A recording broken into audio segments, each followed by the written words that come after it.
Okay. I invite you to take a breath. Welcome in this Sabbath moment. It is Friday night for those who observe the Sabbath, Shabbat Shalom. But this is a Sabbath moment, a gift to our hearts and our spirits towards the good in the world. So let us breathe.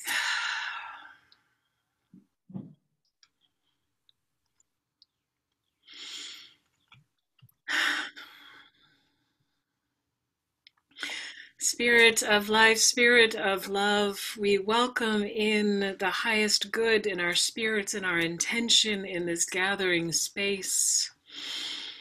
We offer our prayers and our thoughts for all the struggles this day.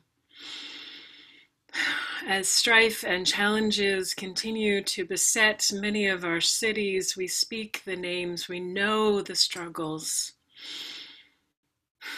that face our leaders.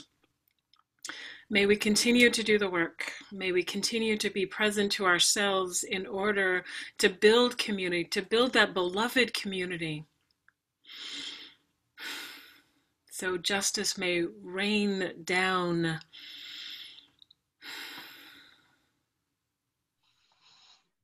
And we can truly live into our calling to be a people of faith, a prophetic voice in the wilderness, calling forth and shining the light of truth and justice. Let us breathe and receive the good energy of this day. Amen. Blessed be, and may it be so. And thank you so much for being with us tonight. Thank you. Context. How did a Black man from the hood survive all this time in Unitarian Universalism? That's the question I've asked myself. And given this time off, I've begun to analyze it. What are the competencies? What are the core competencies that somehow I was born with or learned that have allowed me to survive and to thrive as a human being? And I have some things to share with you that are hot off the presses. And so you're guinea pigs in a way. But a lot of the stuff I'm going to be sharing with you is sourced. I'm going to be putting up and down a PowerPoint, a very simple PowerPoint I put together to give you sources so that you can go look this stuff up for yourself and continue. But emotional literacy for me is the salvation, how we save human beings.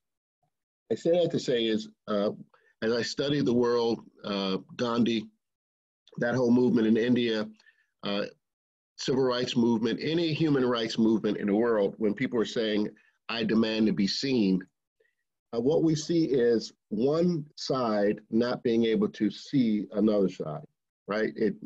At Fields and McCoy's. And this has been the sort of tragic history of our nation. But when you study the various religions, Taoism, Buddhism, Hinduism, they have this common theme about, of course, finding and not seeing the namaste in the other. What keeps us from seeing the other person ultimately is ourself, in my opinion. It's Jung's shadow. I have bought that. I bought that hook, line, and sinker. So we don't, in other words, are not able to see ourselves, and therefore we project the things we don't like or like in the human relationships that we're in. Now, right then and there is, we could stop the whole conversation and just talk about that. Human psychological projection, right? And so that the other is just a projection of our own fears. It's our own created reality. But if you manifest love and you believe in love and you see yourself in the other, it's really hard to hate them even though you want to, because it's like hating a person that's a part of your family. So Martin Luther King and Gandhi was trying to simply get people to see that person's humanity. And if you keep tracking history, you recognize it's the same story over and over. It's a pattern. uh, of dis-ease in history. So when I got to my church, when I first got there, they wanted me in the community to help the people in the community. And that's important work. But I was going in with the opinion that I needed to tell them something, teach them something, give them something. It was the wrong attitude. That essentially is the attitude that a lot of Unitarian Universalists go out with. But really, we have to go out with a beginner's mind. So this is part of this is a paradigm shifts. And by the way, the world has ended and begun again. When a paradigm has shifts, we start over, right? So you have to, yeah, we have stuff that we know, we can rely on that, but we have to re-question everything. Now, if you go read the books that have emerged that talk about pandemic, you recognize that there are things that happened in 1918 that are repeating themselves. This is a pattern of existence to remind us of what we haven't done in human relationships. And so we have to go back to beginner's mind in this and be curious and ask questions and question all our presuppositions and suppositions. We have no choice. That paradigm shifts sends us all back to zero. You can study Thomas Kuhn in paradigm shifting. So I have I'm lecturing right now, but I am not going to lecture the whole time. So I have essentially 8 things. And by the way, this is proprietary, so I'm not really sharing it because I'm still developing it. But I will send this to you. Just contact Rebecca, or members of my church contact me. Or if you're not a member of either church, contact one of us. But I haven't really put it in a form to pass it out yet. But this is pretty much what I preach about all the time. So to get us started, before I go into the specifics about emotional literacy, I want to kind of show you what I believe is emerging as a new construct for what we should be sharing as Unitarian Universalists with each other and with the world. And it's not all unfamiliar to you. Number one is, or if we start zero, everything exists as a both and. In other words, all possibilities exist, all contradictions, that we exist in a circle of life, a repeating circle of life. Number one, that unity is the goal, that our goal is becoming aware, knowing ourselves and others. The more we know ourselves, the more we know the other, and that you are the creator of your reality, your heavens and your hells. 2, duality, that there is cause and effect in our universe, and that what I do has an impact, everything, from the greatest of these to the least of these. Number 3, karma, that there is a consequence to our actions, for better and for worse, that all motion creates consequence. And what you have in the world are clashing and colliding realities, trying to evolve and resolve. So in a way, we all have this magnetic, attractive power to us, to the structures, to ourselves, to the town, to the structures, to everything is sort of connected in a way to this magnetism. There's a scripture in Christianity that says, if I be lifted up, I will draw all men or all people unto me. People have gravitational pulls.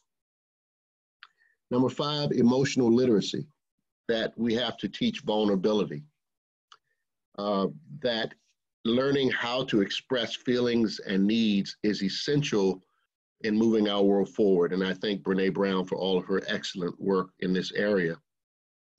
So we're going to focus on number 5 today. Number 6, family systems, that our goal is to create harmony within our patterns, that we are patterns and cycles of matter, that we're playing out our ancestors' story, we're playing out the story of our town, our city, our state, our country, our globe. And so life presents us with many differing versions of the same story until we recognize and transcend the patterns. The seventh thing is surrender. That although we want to seize the day, we also have to know when to let go and release in thought, word, and deed. That our practice is holding on and letting go constantly and knowing the difference, wisdom to know when to let go. And number 8, that we live in, the last one, in an infinite universe, a quantum universe of unlimited possibilities. So this is my framework for why I'm sharing this talk about emotional literacy. But emotional literacy is just one part of it. But my sources for this are Hinduism, Taoism, Buddhism, Christianity, mysticism, Kabbalah, Unitarian Universalism, physics, and lived experience. So I'm going to share with you, a little. Oh, Rebecca, can you let me? Okay. Can you get? I can't share my screen. Oh, I need to go stuff. Perfect. And can you check? Can you track the chat room too, Rebecca? Okay, and then just bust in and do what you do. John and I work very well together and very fluidly. So. Well, it's funny because last time I was there preaching, you said we need to work together. We should do something with our churches. And then COVID kind of happened. So here we are. Here we are. Okay, so emotional literacy, this is John Creswell's definition, is the ability to identify in words your feelings and your needs. It's a heart-centered approach, and it's a little different from emotional intelligence. So when we are, and Unitarians have been working toward this for so many years, I just didn't realize it. When we have our developing our covenants, and we're talking about using I statements or you statements, and not projecting what you're thinking onto another group or person. So this is emotional literacy is about asking questions, expressing your feelings and needs, and making sure you're getting clarity about what you're experiencing. All right, so emotional literacy wants us to own how we feel and own our projections. So in a conversation, for example, you might say, I feel unheard in this conversation. That's actually a very wonderfully stated sentence. I feel unheard. Now, I didn't blame anyone, because generally we normally hear, I feel like you're not listening to me. John, who's Joni, love? Who's Joni, for folks who may not know who? Oh, that's my wife. There you go. Is she here? Oh. Okay. Yep. So I feel that you don't listen to me. It's more of a judgment statement. So emotional literacy is about using your feeling words and then expressing what you need without blaming someone else.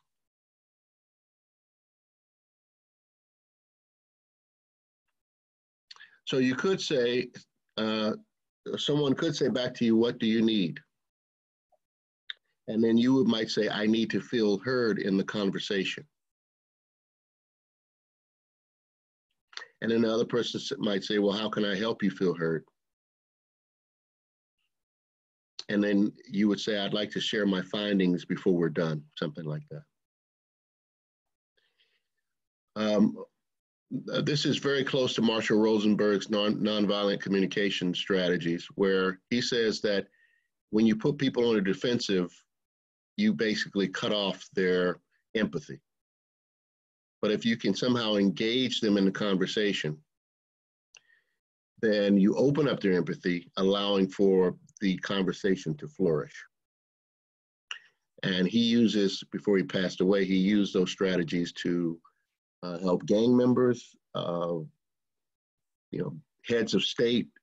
So these are proven strategies. But there is an ultimate question at the end that I get asked in the prison. I've been asked all the time, what happens when you come up against a person who is not emotionally literate? How do you get through to that person? And before we finish, I'm going to answer that. Now, emotion. One question? Yes. I wonder if you could share more. How do we know that we are cut off from our own empathy? So if we're not also doing the work of receiving someone else's I statements and they're trying to build understanding or awareness, how do we know when we're not moving from that place as well? When something bothers you. And something bothers us all the time. The question you have to ask yourself is, why does that bother you? Why does that bother me so much? And that comes from me having to develop my own identity and having a strong identity in the face of white supremacy culture my whole life. Who defines who I am? Am I giving my power away? And we often do. Right? When Trump is really stupid, right? We can say that, and that's not an emotionally intelligent thing to say. But if we spend all of our energy giving that to him, we've essentially given our creative Brahma power away. He's sucked, which he does, he sucked the energy out of us. So this whole point of emotional literacy is holding on to your power, holding on to your life force. How was that? Rebecca? That was great. Thank you. Okay. All right, so now I'm sharing the screen again, and that is emotional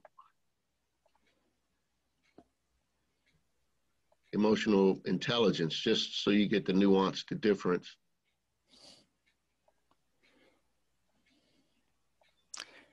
Can I ask a question? Absolutely. My name is George. I'm being treated for what do you call it? Trauma. And do people who have PTSD or related have a particular problem with emotional literacy? And if so, do you have any guidance there? Thank you. Thank you. And one night when I was having a sort of a conversation with myself, and it turns into this dark night of the soul, you keep asking yourself these very deep existential questions. And it hit me that when I asked myself a question that I wasn't willing to face, it traumatized me. Right now, of course, I've done a lot of that work, but in other words, when people are rejecting what you're saying, especially when you're talking at a soul level, it triggers PTSD. It triggers emotions they haven't dealt with. And so they react in a way that is not emotionally intelligent or literate because they're trying to protect themselves. It's a way of protecting yourself. And what you realize is there's that story of come to the edge, and you think if you get pushed over the edge, you'll fall and you'll hit the bottom. And Guillermo Apollinaire says they came to the edge, he pushed them, but they flew. You think you're going to fall, and it's scary as hell, but you do fly. And then you fly to a point where you have to sort of, the universe, this quantum universe keeps growing your soul, so you never stop.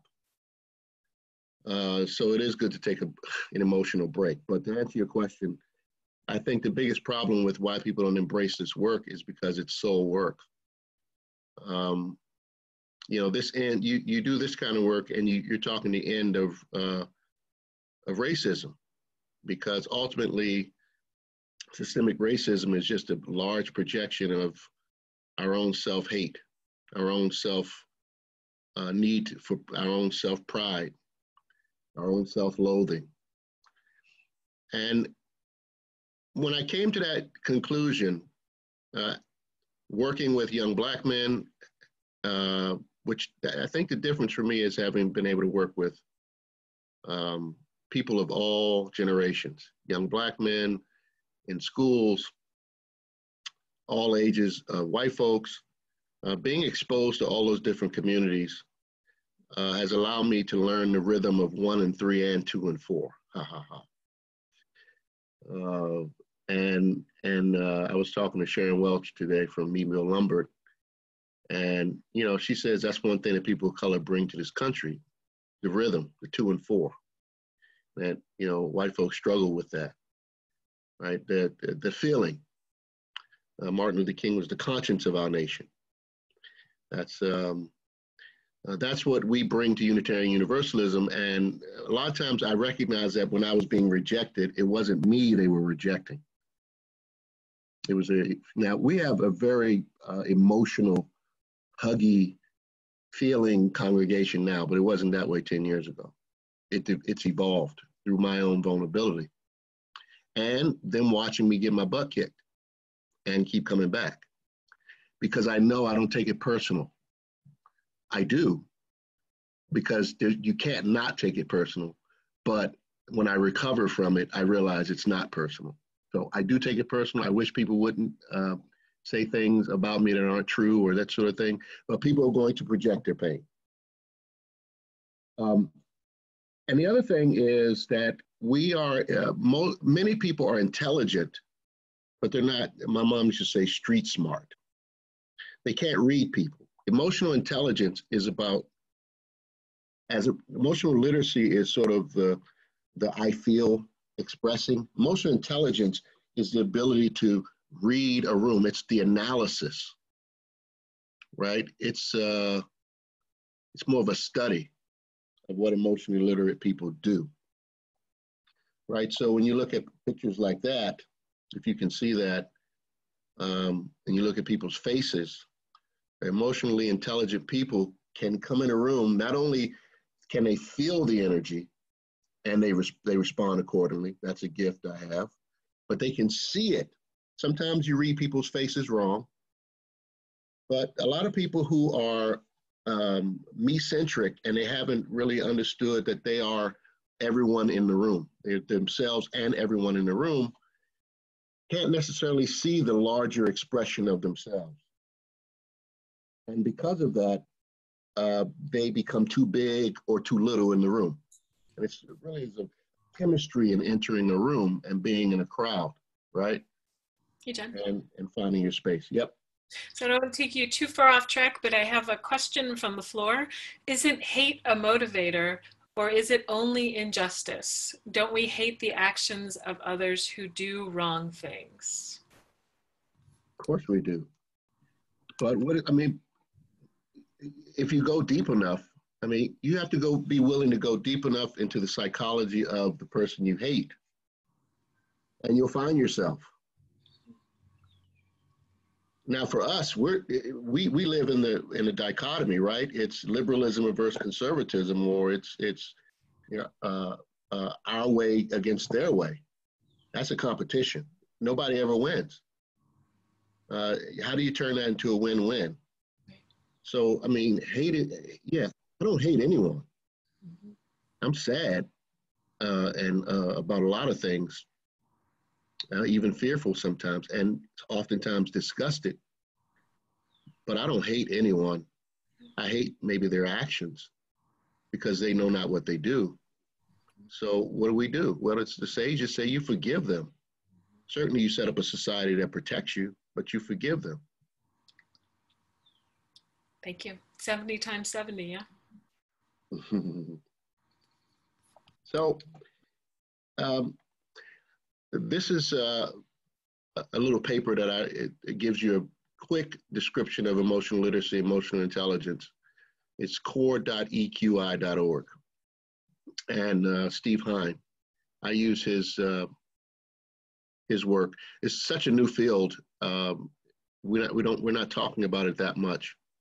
But as you can see here, I feel, and you name how you feel. And it says on the other side here, not emotional literacy. I feel like, because now you're about to make a judgment statement. I feel like you.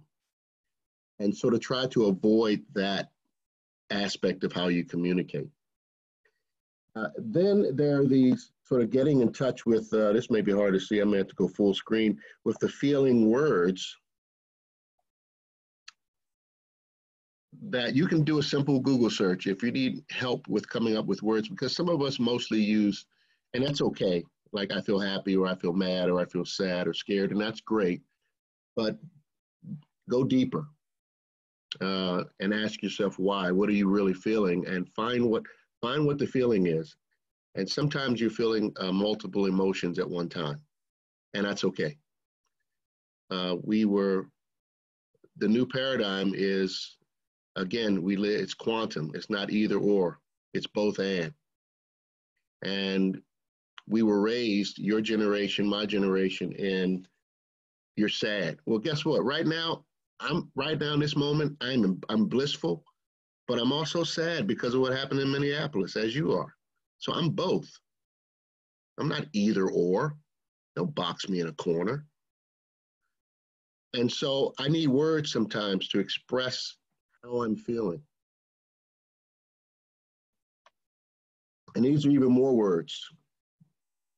I need clarity. So it's really exploring your vocabulary. And I know that depending on socioeconomic and education, there's some difficulty there, but everyone can learn the basic words of explaining how they are feeling or asking for what they need. That's the basic thing. All right, so I'm gonna stop sharing. How many people do we have on the call? Because it's your time to practice now. I get to listen to you say your name and how you feel in this moment. Let's see how many people we have on this We have 37 people on the line. All right, it'll take 37 minutes. That's perfect. Perhaps we can do this by invitation. So we can start with the first person, and then I invite you to pass it and call someone either to your left or your right, and hopefully we'll get through everyone. Let's see, to my right is the Marks family. Mute for there we go. Hi. Hello. And hi, John. Good, long time no see. To see you. I feel, how can I say it? My mind is opening, and I'm just overwhelmed. I'm overwhelmed. I feel overwhelmed with concepts, with theories, and it's a good thing. It's just, it's like, wow, okay. Thank you. And I feel hopeful. It's a very interesting topic you're speaking about. I was mentioning to Dave, when my children were younger, I took a course that it talked about these I messages and how to speak to your child and not make them feel like they need to be on the defense. So I find it to be a very interesting topic, but I also am feeling kind of disgusted when you mentioned the situation in Minneapolis. The whole thing is excruciatingly disgusting to me. So that clouds my positive thinking, because what went on was just unconscionable. So I'm feeling two different, You're feeling multiple emotions. Great. Exactly. I mean, not great, but I understand. Right. How are we going to do this, Rebecca? Because at this rate, we may run out of time. We are going to pass, so I invite you, if you'd rather not check in, you're welcome to turn off your camera. Perhaps that's the best way. Or if you feel comfortable, you can just say I pass for tonight. So could you call on someone? I'll call. How about Bruce? Just pass if you want to.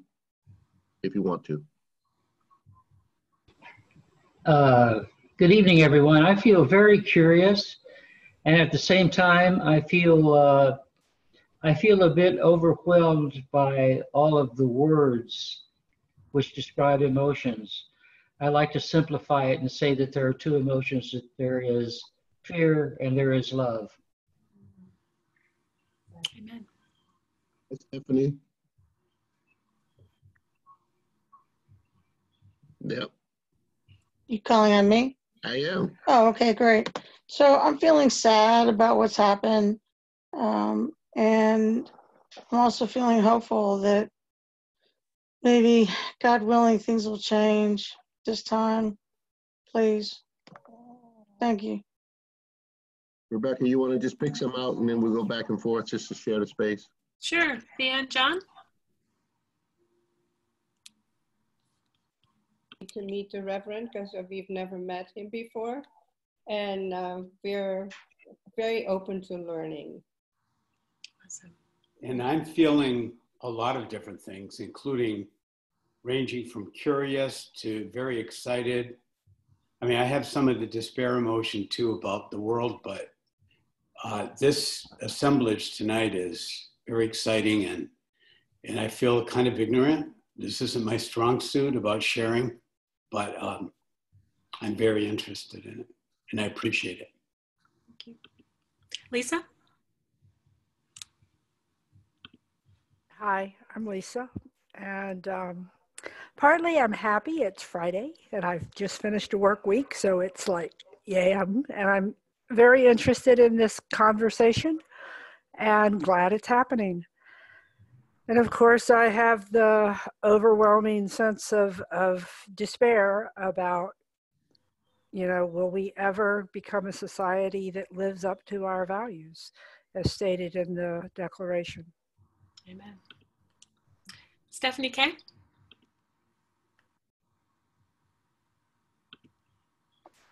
Hi. First of all, I'm feeling grateful to be able to be part of this, but Minneapolis is my hometown. I know where those fires were happening. I knew that corner. And I spent a lot of the day today and back and forth with my sister who lives there. And we didn't agree on some things, but I felt shame. I felt horror. I have no idea if this is going to help. If the past is prologue, not much has changed, since Philando Castile was shot there 4 years ago, or Emmett Till was, killed in the 40s or whenever it was. But so that's it for me. Thank you. I'm gonna call, how about Rebecca? I call the people from my congregation. Please do. Ray Watkins. Nice. I'm curious, and I feel sort of fascinated by this technology that brings so many disparate people all in one place, and I get to see their faces. I like that. I like that sense of connection, and I'm thankful that I had food tonight. May seem, it's true. I feel grateful. Thank you, Ray. Lex, unmute.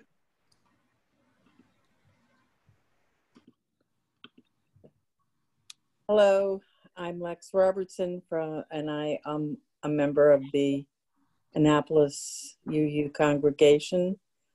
My emotion is one of gratitude to be here. And I am awed by the technology that makes it possible for our congregations to be in this moment together. Amen. Earlier today, I was wondering what Alexander Graham Bell would have thought of all of this. And one more from UUCA, Don Patterson. I feel challenged sort of to feel the pain around, experienced by persons of color around these police killings. It's just happening over and over. And it's just, as a white person, hard for me to get my head around the fact that these things are happening so routinely, and they just don't make sense.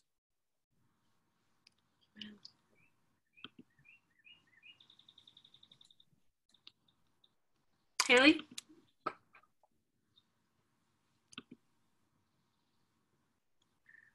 Hi. I feel intrigued about the topic of the discussion, exasperated both over what's going on in Minneapolis and in terms of the reopening movement and protests, and in many ways the racism that has been not brought out, but brought more into the open over some of these conversations in terms of the different responses who's protesting gets. And I feel very embraced by the UU community when we have these types of meetings and discussions. Thank you. Terry. Wow, I am amazed by all the emotions that we've heard.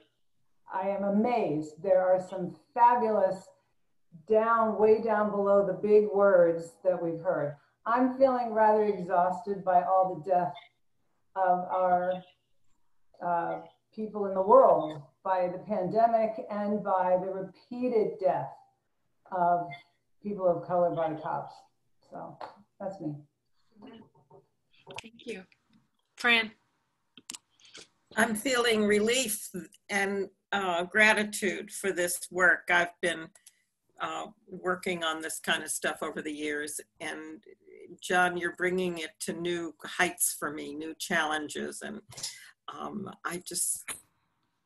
this is why I am hoping that Unitarian Universalism will grow and grow and grow, because I think this work is so important. And what you said about forgiveness was just felt so good to me, because I was brought up Jewish, and when I see and listen to deeply Christian people forgiving, I feel like I don't have that in me, where that comes from Jesus and so on. And somehow you've given me this gift of seeing how I can be forgiving as a Unitarian Universalist. Amen. Thank you, Fran. Suzanne. Oh, thank you. I've been feeling sad these last few days because I also lived in Minneapolis for over 30 years, only about 5 miles away from where these riots are happening, and I keep in touch with people there, and so I have some lived experience with those kinds of things, and so I'm feeling sad. Thank you. John, do you want to pick some? Do you see any more of your people?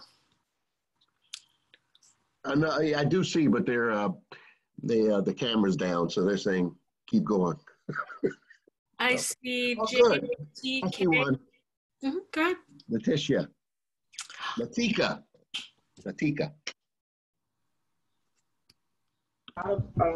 A lot of, I'm unmuted. Okay, a lot of emotions. I have a sense of despair, fear, frustration, strong sense of powerlessness and anger. Like I go up and down with it. I want to hold on, as you said, to my power. Okay, and I know that, those other feelings that I just mentioned,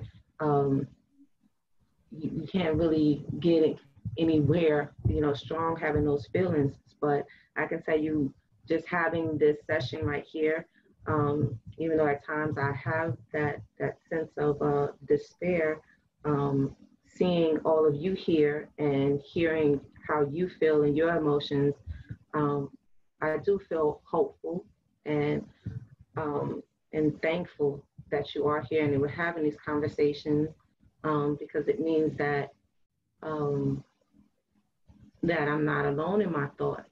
And if there are, and if this small group right here is representative of other folks that aren't here, then that means that some good things can happen and that it is possible. And, you know, just have to keep holding on. But in the meantime, you know, being in my skin, thinking about my family, my friends, is a very scary place to be in. And just watching the cruelty is it's really hurtful. It's really hurtful. It's really hurtful. Thank you. Linda? Monday. Hi there. So I feel love for you because just being here right now at this time and listening to you was totally needed. And also I feel inspired by you because you are doing it right here, right now. And so I feel grateful. So thank you. And, you know, I also am just grateful for this little space right here. Lex texted me, where are you? I'm like, I'm in the McDonald's line about to order takeout. And he's like, let me get back there to do this. And, you know, I needed this because I've been overwhelmed this week. And and that's just like all the mixtures of all those feelings.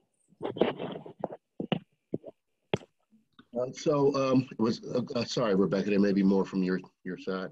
Nope, we're good. I'll do a quick check. I think the only one who I saw might want to say something is Jane Clegg. Maybe I lost it on the screen. Nope, guess not. I'm feeling discouraged, just with the pandemic, and then on top of that, all of this horrible racial injustice, murder, and I don't know, I feel like this country is beyond hope, and I don't want to feel like that, but it's a hard time.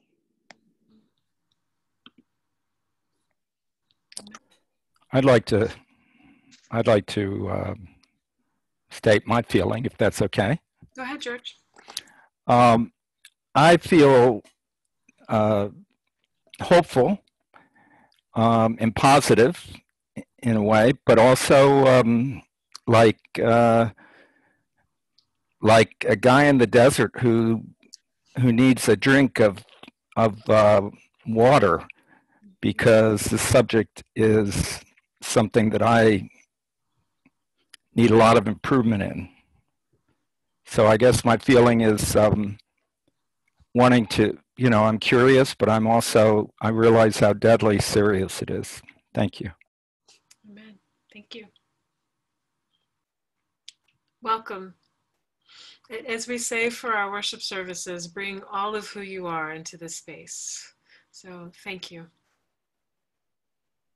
You know, Rebecca and I leading this conversation does not happen 50 years ago.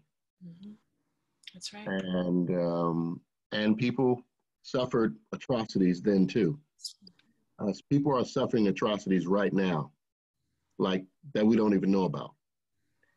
It doesn't mean we become apathetic.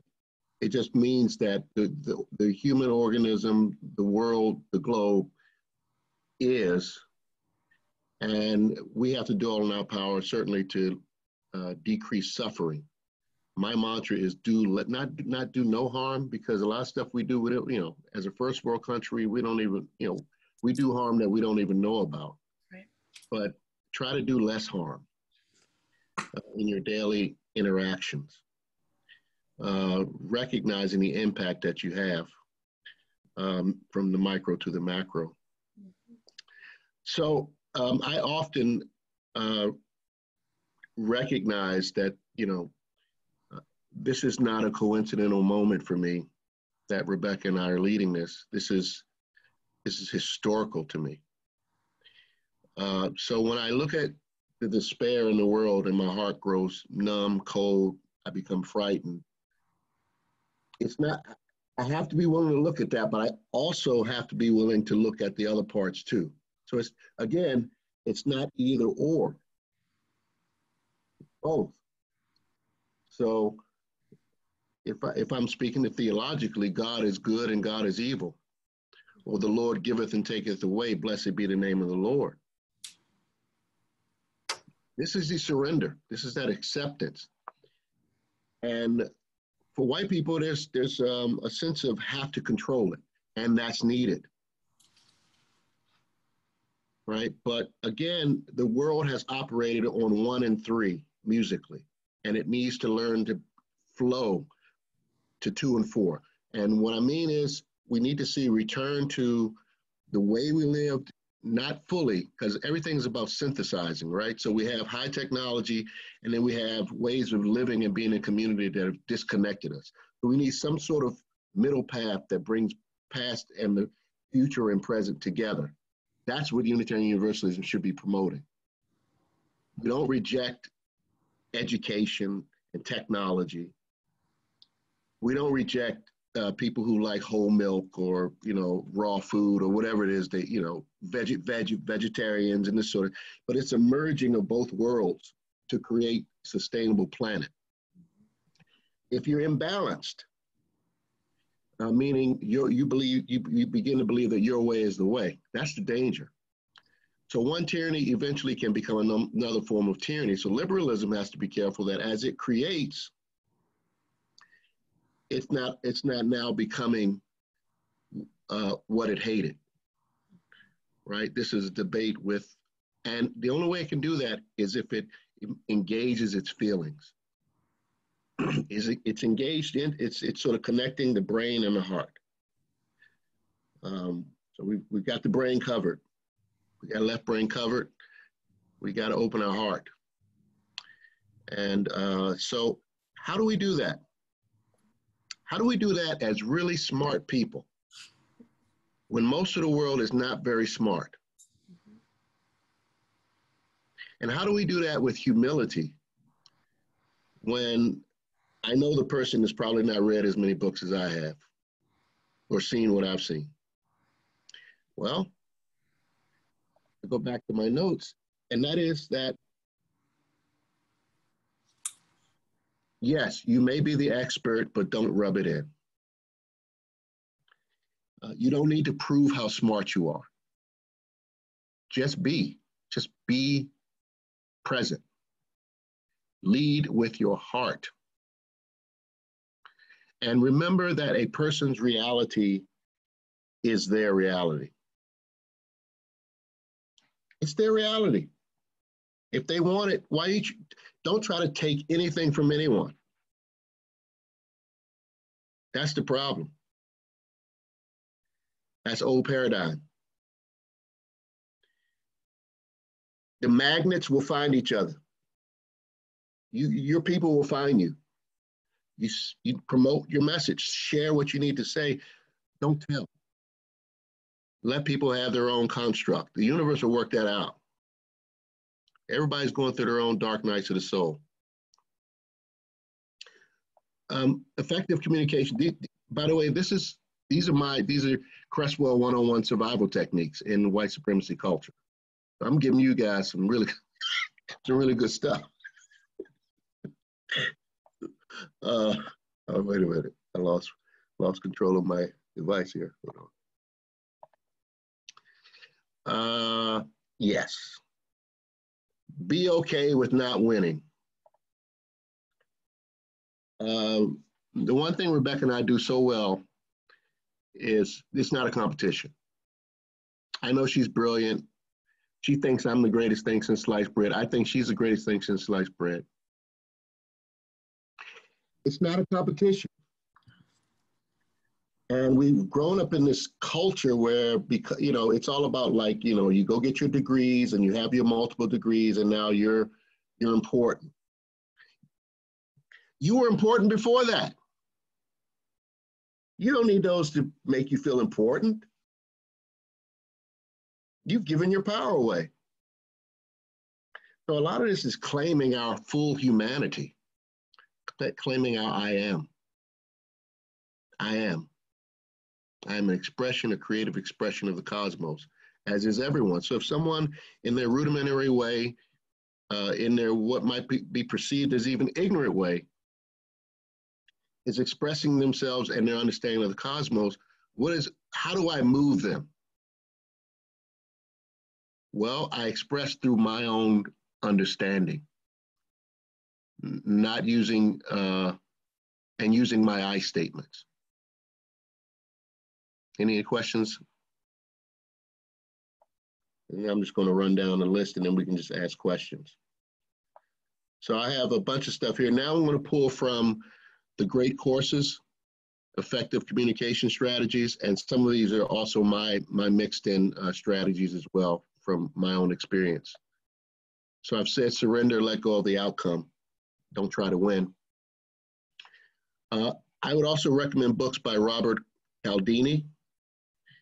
And he has a book called Influence and Persuasion, that the things you say before you ask for something have already really determined whether or not you've done the job already before you even start asking. So it's sort of a persuasion. I am skeptical, and I look at things from a perspective of, okay, these are white guys, and this is Western civilization, and is this going to create more of the same problem?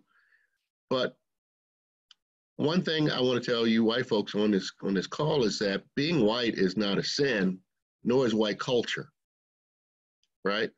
So white culture is not bad or good, it just is. It's just too much of it compared to the rest of everybody else's culture, right? So it needs some balancing.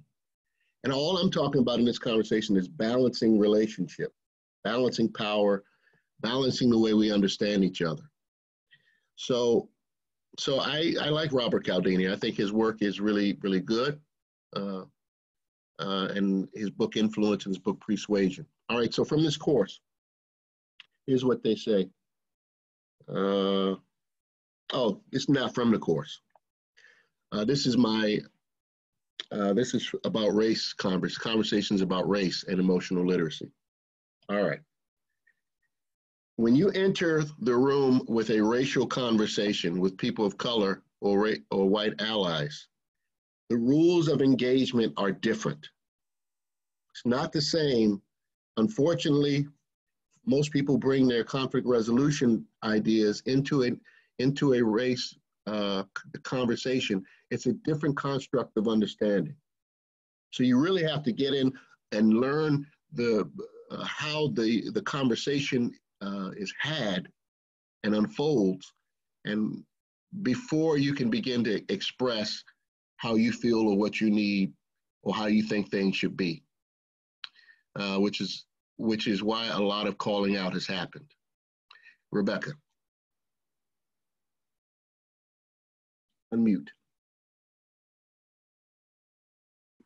I'm seeing some furrowed brows from what you just said could you speak a little bit more about what you mean about understanding the conversation before engaging in conflict resolution? So when you enter into a racial discussion with people of color, you're entering into a different culture.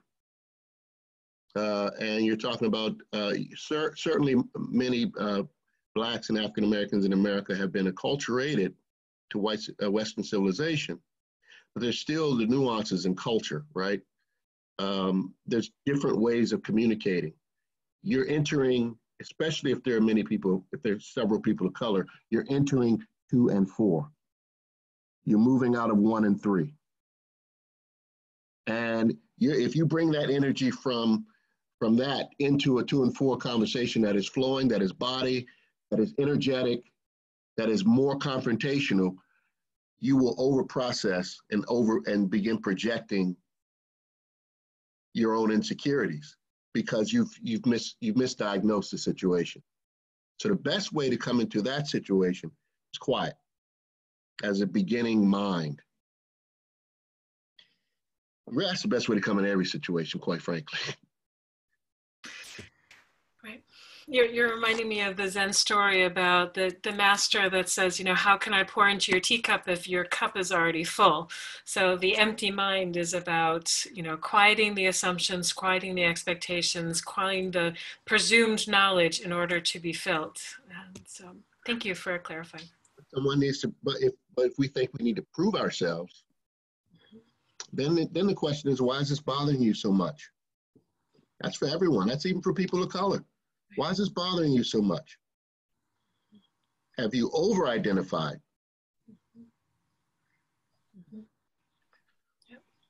And again, we haven't figured all this stuff out. So, but the issue is, at the end of the day, I'm going to look across and I'm going to see myself. I don't care who you are or how old you are or where you're from. I'm looking at a cosmic version of myself. I accept that as my premise. That's my survival strategy. Because if I don't see you as myself and I turn you into the other, it really does bad things for me. Amen.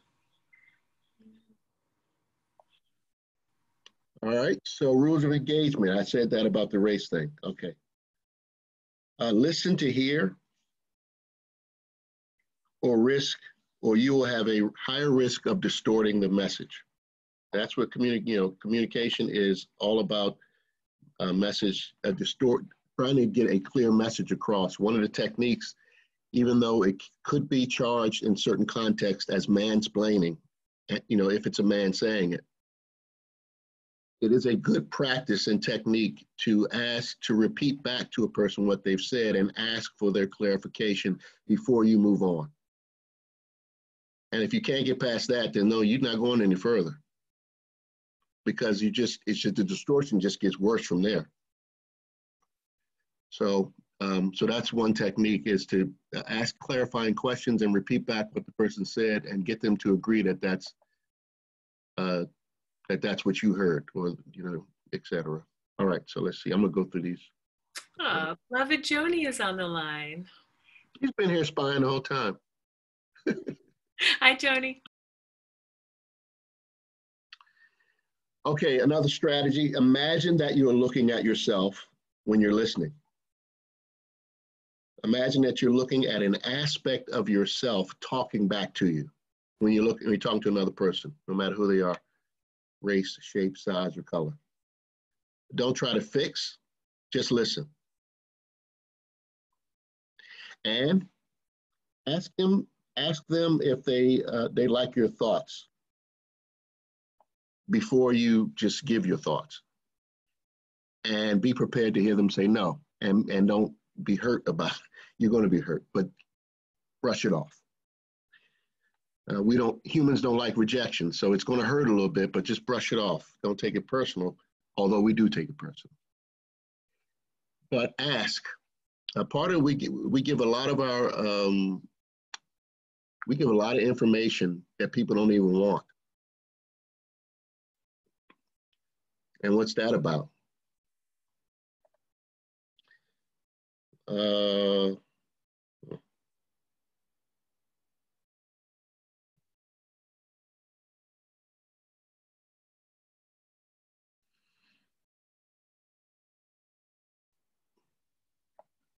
A conversation is hold on, let me see. Here's another Johnism. Don't have a conversation when you're not, a hard conversation when you're not at your best self. So if you're hungry, like really hungry, don't do it. Just put them off. Or if you are really tired, don't have that hard conversation. And that's where we come against that no pain, no gain Western mentality, right? You got to dig down. And it makes you sicker. They're proving it out. Stress is what kills us. Inflammation. So pushing through is actually not a good idea.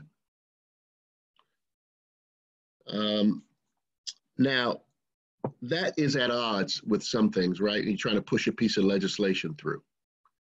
So I get that. I know that it's a both and here, but I think what we're talking about is knowing when to stop, when to let go, and we don't always know when.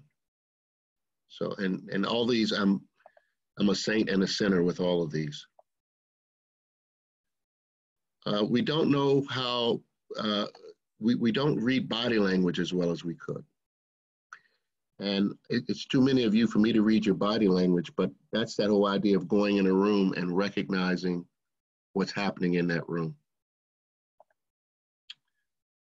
And know that there are many levels of conversation happening all at the same time.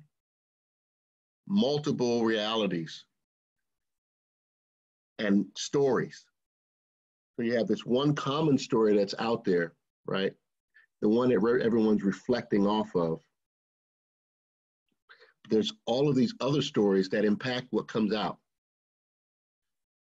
So you have to know that about yourself, and you also have to know that about the people in the room, that a Muslim in the room is going to try to move that story in a way that's going to be favorable to what he believes or she believes.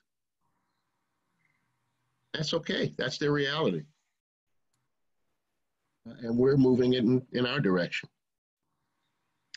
But knowing when the balance is getting off, when we're perhaps moving things in our direction a little, maybe too aggressively. I wonder if you could share your thoughts about what is gained and lost now that we're moving into so many virtual spaces. I mean, you're just talking about reading a room, reading body energy, reading body language. Like, how do we adjust to this new connecting virtually when it is so much harder to feel someone's energy? Like, how do we open our hearts into worship, into a space where we're trying to be vulnerable, and yet we see this much of each other and we're only experiencing a fraction of that person? Do you have any thoughts about that? Well, I don't believe this is going to, we come out of these things. So we will have, maybe a year of this. And so that's one. This is not forever. I suggest one-on-ones, really small gatherings where you can go deeper.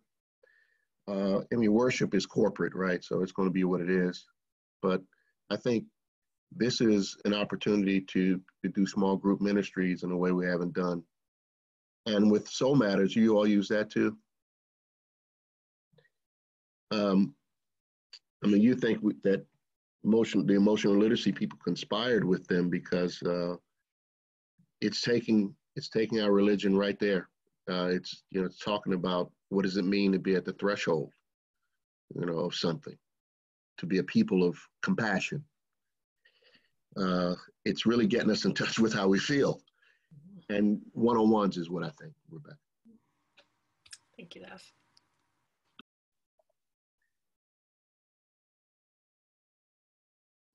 All right.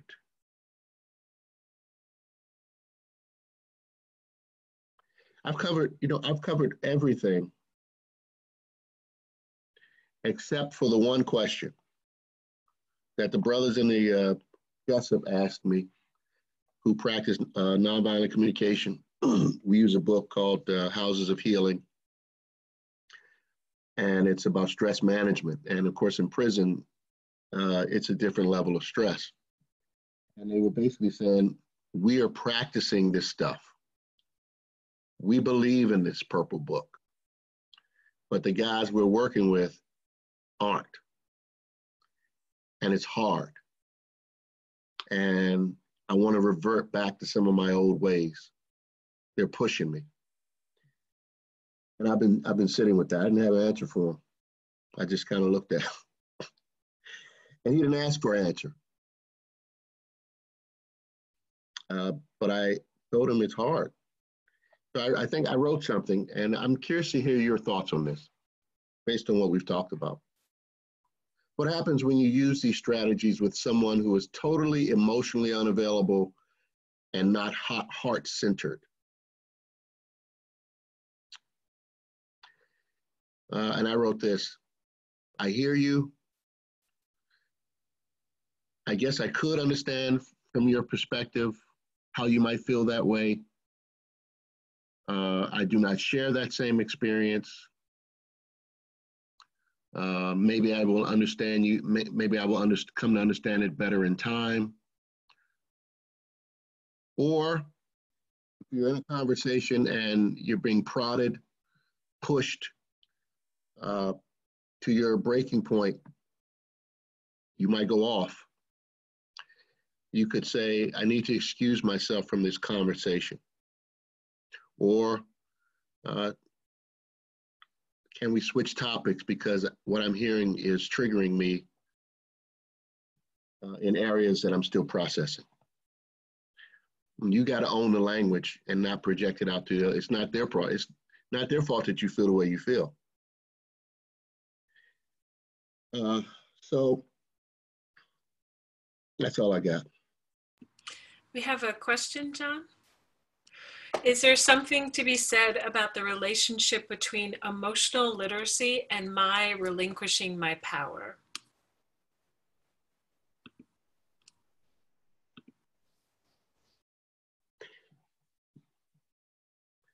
Yeah, there's a book, 48 Laws of Power, and it's a ruthless book. And a lot of people swear by this book, right? It's a code book for making it in corporate America.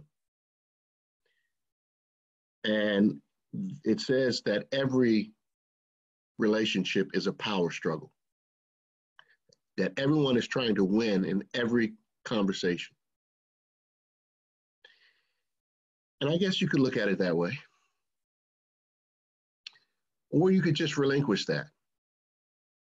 The word surrender is a word of cowardice in Western civilization. But if a person needs to win the conversation, I just let them. I don't need to prove myself to them. I can express that I don't agree, that I disagree. But I don't need to argue with them because it just, as Fred Sanford says, it gets your blood pressure up. And it does. And now, because I've done this for so long, toxic environments make me ill. I literally get sick. So I have to recuse myself. Now, this is really complex, right? Unitarian Universalists, we go to the teeth, to the mouth of a dragon and say, you're wrong. I'm sitting with it. And my people know I'll show up. I won't instigate, but I'll show up. It's just not my nature to instigate a fight. I was bullied growing up. And I don't like people who instigate fights. And then there's a part of me that wonders if the instigator is reconciling something. Like how much have we exacerbated problems without instigation?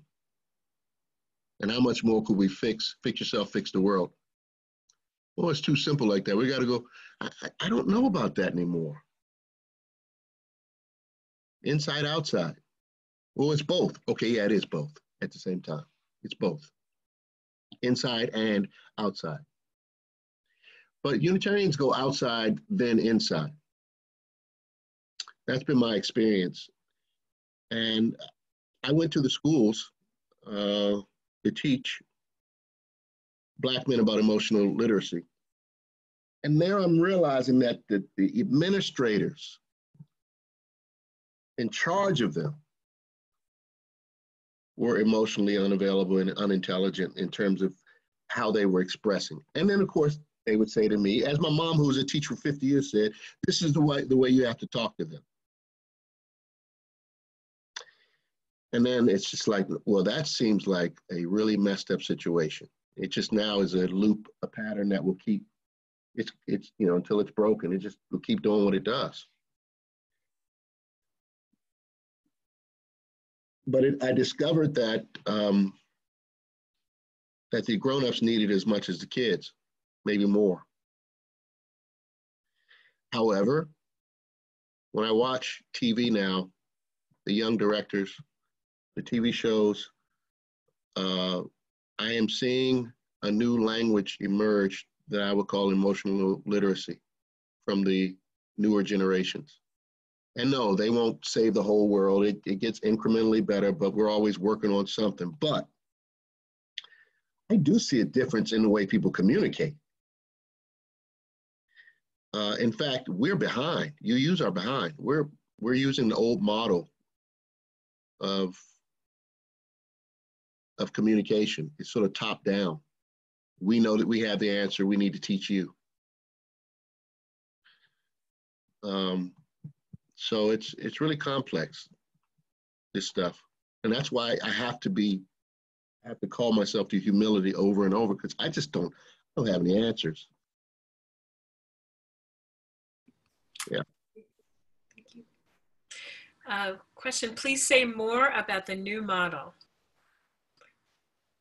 The quantum both and model assumes that reality is clashing and colliding ideas. It assumes that there's not an Illuminati. It assumes that the 1%, yeah, they're 1%, but Bill Gates didn't create this disease to shrink world population. It assumes that people think from their own perspective, and then it multiplies, and based on the influence that you have a larger impact. So if you are president, your thoughts have a larger impact. The new reality is that the earth is a living organism,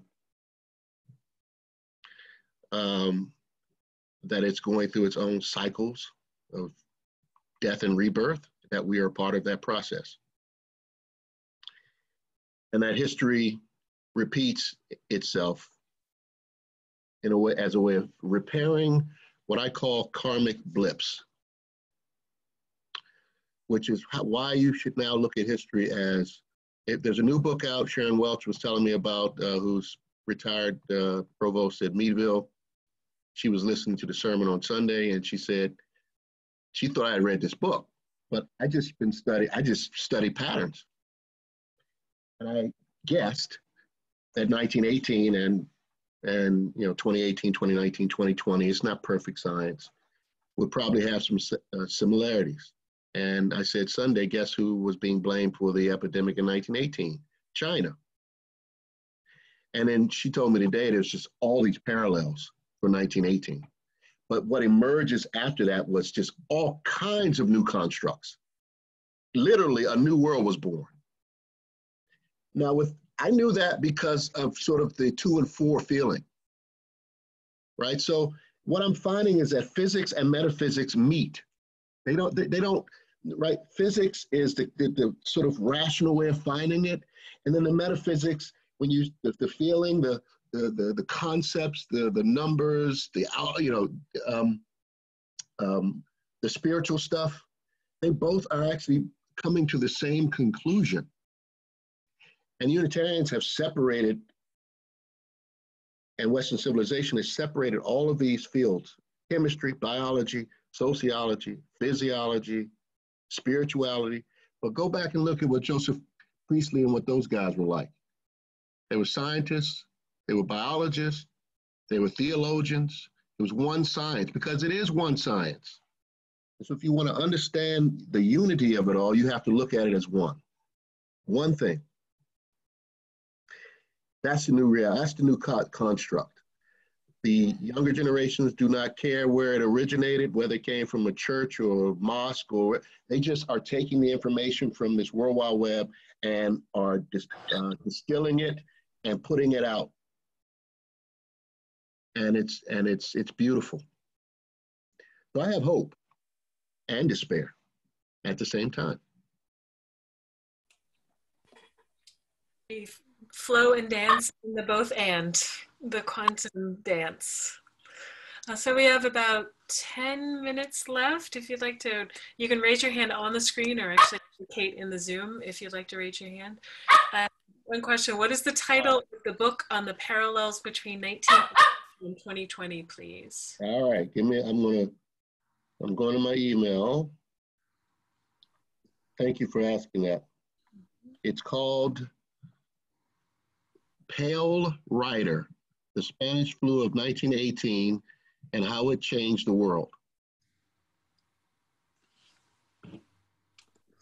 It's kind of cool, Rebecca. I come up with these ideas that I think are original. I call Sharon, and she gives me like 10 books to read. I thought I created something. Well, like you said, cycles, patterns, right? It's all one. Hi. Yeah. Can I ask you to address emotional intelligence between people in intimate relationships?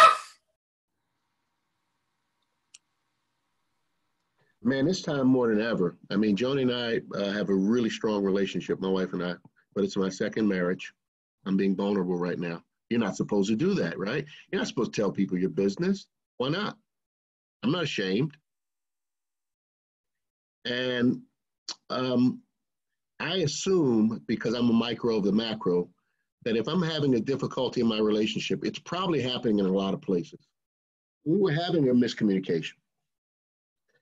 And it hit me that this pandemic is sort of like, I call it a Kundalini awakening, where people are having to deal with their SHI and confront it, the shadows, the demons. And if you go look at some of the people who've had corona and read, they're crazy dreams. It is for me a spiritual time. So a relationship is the core of everything. The yin and the yang, that's everything. Whether it be two men or two women or man or woman, it doesn't matter. That energy is everything. And if two people are working out their issues, they're fixing the universe. They're fixing the world. In other words, the identity crisis for men and, what is our role? Who am I as a straight man? Identity crisis as a woman. What's my role now? Now a lot of women today have their children who are back home right now because they can't put them in daycare, and they're having to manage their lives with their children. It's like just that system doesn't work. It's creating dysfunction and dis-ease in the house, and people are having to work those tensions out. And you have, and that's where emotional literacy, emotional intelligence comes in. Like intelligence part is being aware that this is a modality being worked out, that this is something trying to repair itself, that I am trying to, there's something that needs repair, but it's trying to repair the larger construct of what it means to be married, these sort of leave it to beaver constructs that we've created. And that's part of the discomfort. We're stuck having to deal with it in each other's face. Those of us who've been working on it and have been seeing each other as equals, I'll probably have a lot easier time with it. But if there's this imbalance of power, it's going to come out right now. And it's coming out.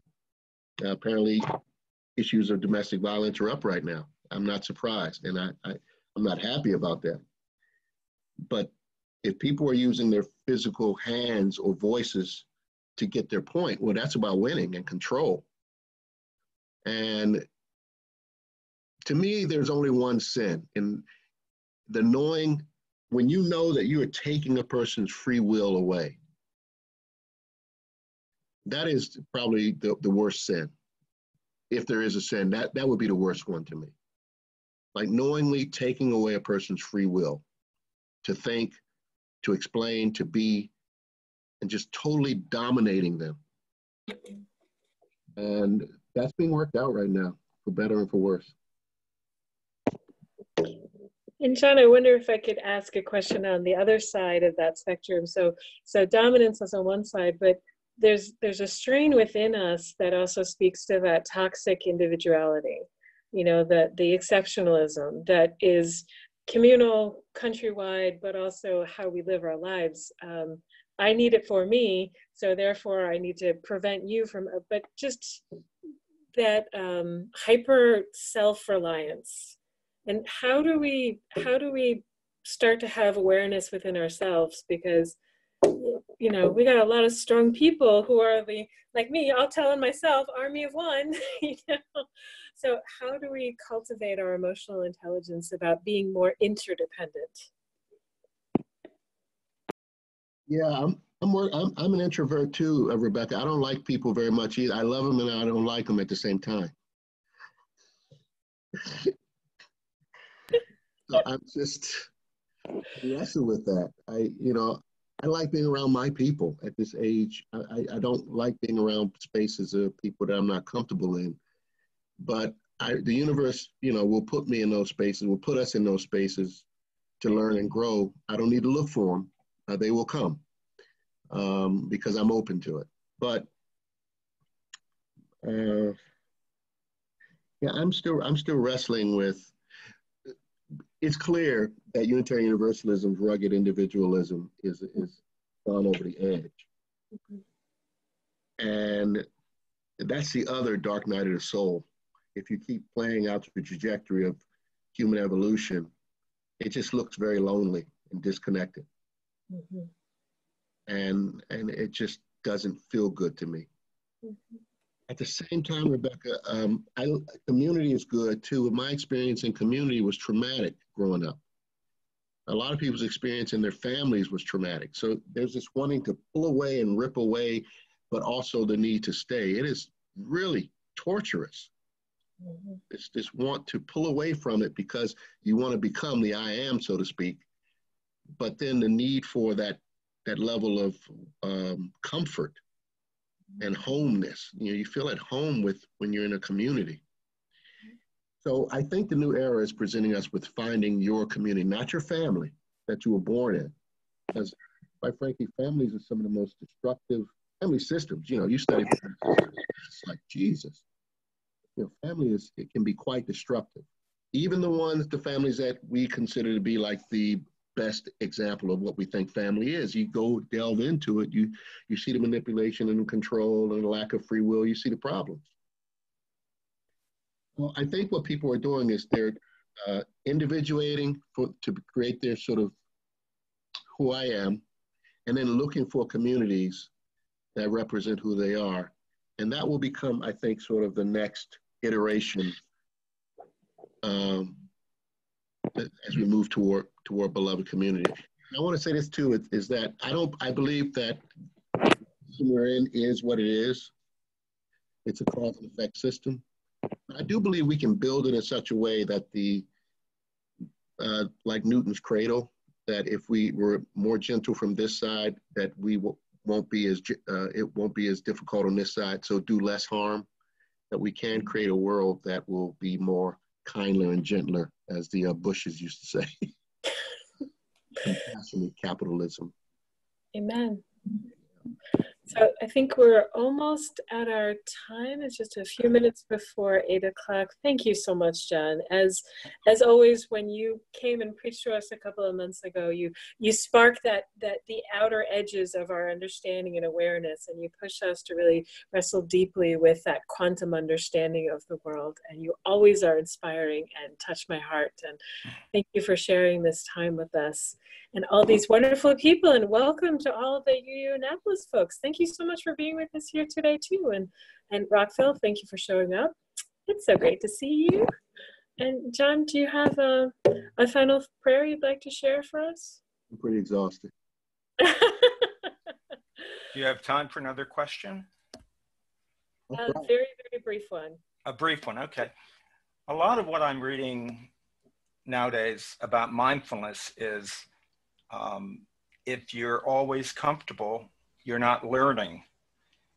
Could you address the emotional intelligence part of that?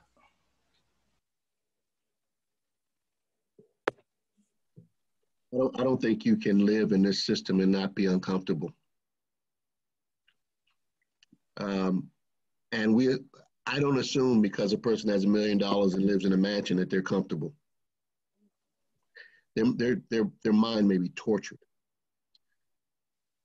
See, we assume on the exterior that people are a certain way, just like we assume that a person in the hood is miserable.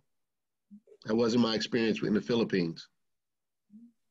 So I think mindfulness is we all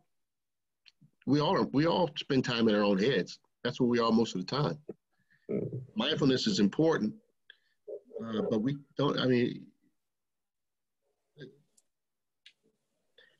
we just have this really weird sensation. We want to have an influence.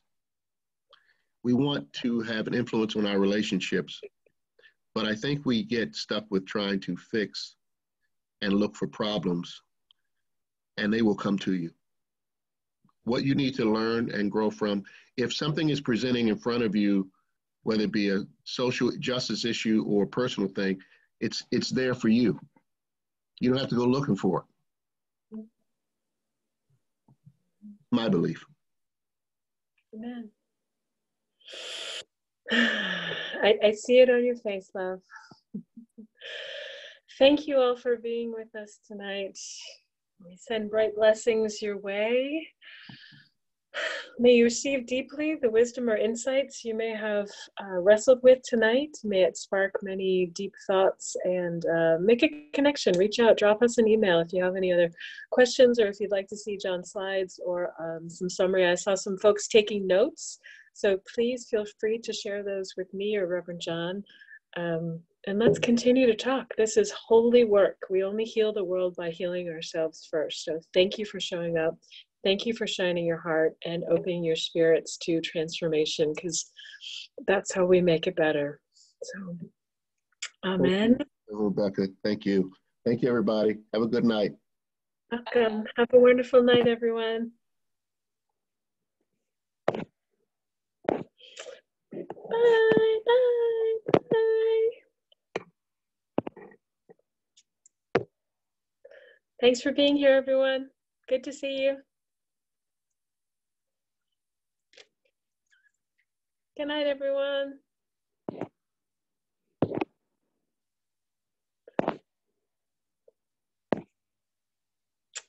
And there we go.